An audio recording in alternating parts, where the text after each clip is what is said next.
Hello, I'm back after a little bit of break because this book took me a little bit longer to read, and plus I was slightly delayed making the video this time, and then I was half debating should I make this a double book review because the book that I'm reading right now, which I'm not finished yet, but also has a title with girl in, so I was thinking, oh, shall I do a double book review video with two girl books. So a little bit delayed this time round. Partly it took me longer to read because even though, yes, still on the commute, what I was finding was that the trains have been really busy lately and I've not been able to sit down every time, so I've had to take to making sure my book's out of my bag before I get on the train so that I can at least stand and read at the worst. So it took me partly because of that, but then also partly for other reasons, which I'll explain in a minute. So the book is this one, which is Clementine Ford, Fight Like a Girl. So this is another non-fiction book. So this is just for info what it says on the blurb. Online sensation and fearless feminist heroine, Clementine Ford is a beacon of hope and inspiration to thousands of women and girls. In the wake of Harvey Weinstein and the Me Too campaign, Ford uses a mixture of memoir, opinion, and investigative journalism to expose just how unequal the world continues to be for women. Personal, inspiring, and courageous, this updated, expanded edition of best-selling Fight Like a Girl is a call to arms for women to rediscover the fury that has been suppressed by a society that, despite best efforts, still considers feminism to be a threat. Urgently needed, this passionate rallying cry will awaken readers to the possibility of a brighter future where men and women can flourish equally, and that's something worth fighting for. So Clementine Ford, you may have heard of her or you may have not. I'd come across her name definitely before. I hadn't seen any books by her before, but I'd seen the name a long time ago, probably when I was first getting into feminism, possibly, because I think I even had MySpace at the time, which kind of tells you how long ago it was. And I remember seeing this person's posts and stuff, and I was kind of like half interested, but also at the same time, I don't know, I was kind of like, oh, she talks quite crudely, crudely, maybe the word, kind of aggressively. So even though I was kind of interested, I was also kind of like, oh, don't know about this person. She feels kind of harsh. But yeah, and then when I found this book, I didn't know if it was the same person or not, because when I looked up the picture, it didn't look like the same girl. But then again, that was quite a long time ago, so obviously she may well have a lot changed since then. But having read it now, I'm pretty convinced it was the same person.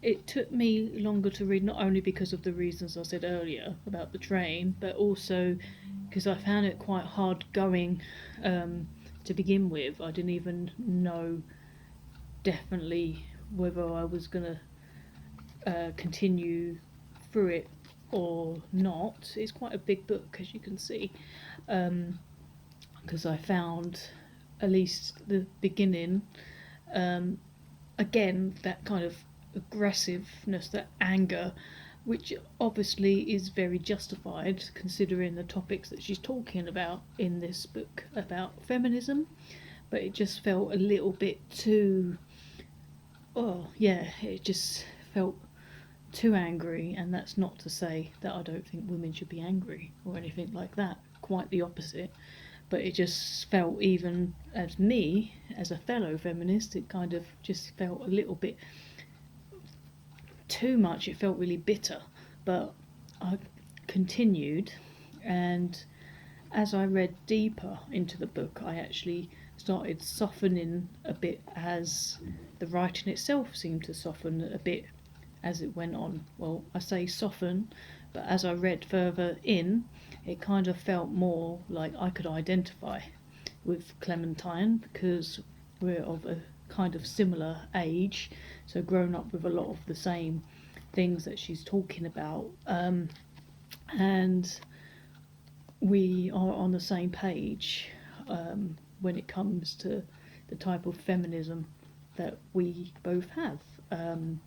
She talks a lot about kind of inclusive feminism, because she mentions the distinction between like white feminism and obviously being inclusive and kind of aware of the privileges that we have as white women, possibly also straight or straight passing in some cases, that we've got privilege compared to, say, black women or trans women also.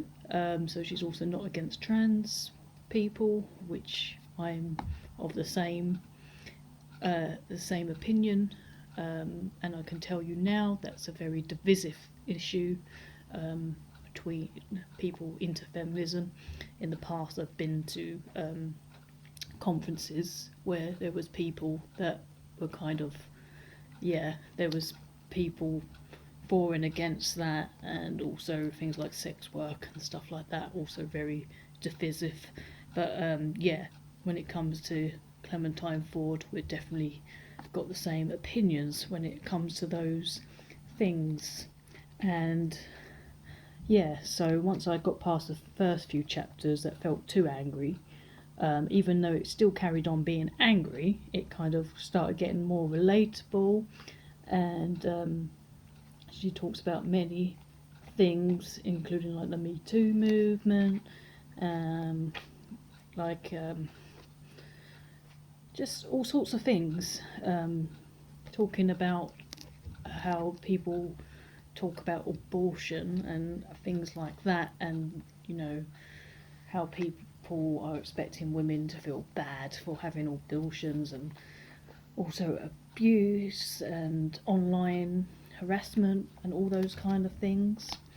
And then towards the end it kind of got really, really angry again, more angry, and like I say, it's totally justified anger. You can tell with Clementine that lots of things have probably happened to her, and this is probably why I think it's more angry than a lot of other feminist books I've read. Like I say, it's well justified, but at the same time I think it puts some people off, because when I read through the other reviews on Goodreads, I could see that some people could not finish it because they couldn't get past, because there is also quite coarse language in here and swearing, and it's quite can be very harsh, so it can be difficult to get past. My only other criticism is I think it was too long.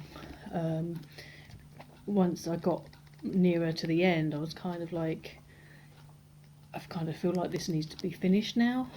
So I feel like it could have been maybe a bit shorter.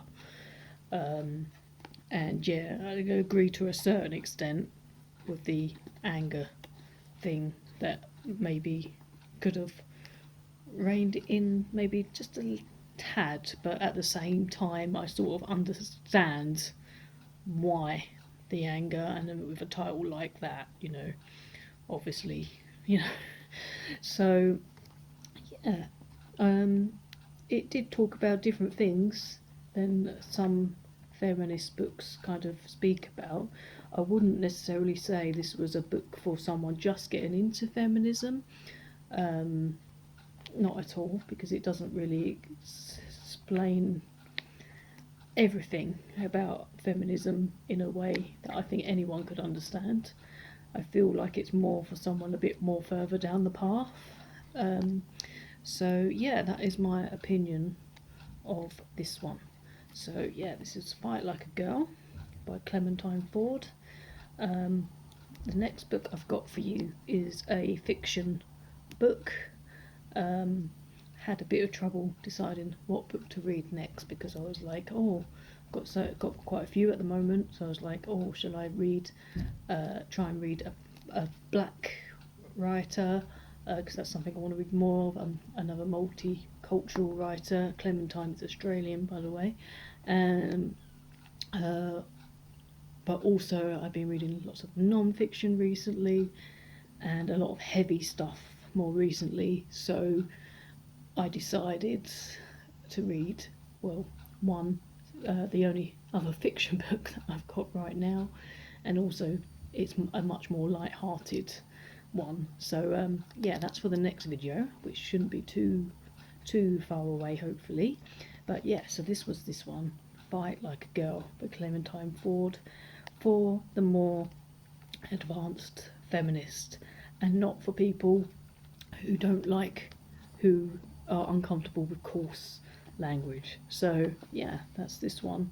So check it out if that sounds like a bit of you, and I will see you on the next video very, very soon. Let me know in the comments any books that you're reading at the moment, or if you've read this one and what your opinion is, and I will see you next time. Bye.